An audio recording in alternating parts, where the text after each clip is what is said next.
জানেন কি, আপনি যদি অক্ষয় তৃতীয়ার দিন এই তিনটি ভুল করেন তাহলে আপনার সারা বছর দুঃখতে কাটবে।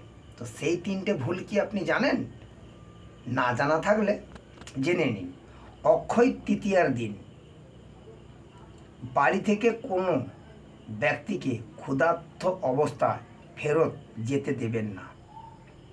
2 নম্বর, এই দিনে বিনা কারণে কাউকে কটু কথা বলবেন না।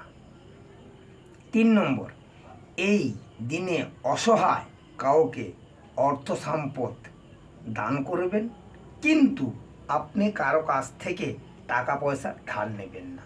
এই 3টি নিয়ম আপনি যদি মেনে চলেন তাহলে দেখবেন আপনার সারা বছর আনন্দে এবং ধন সম্পদে দিন কাটবে। যদি ভুল করেন আপনাকে কিন্তু সারা বছর দুঃখ ভোগ করতে হবে। আজ ছিল এটুকু।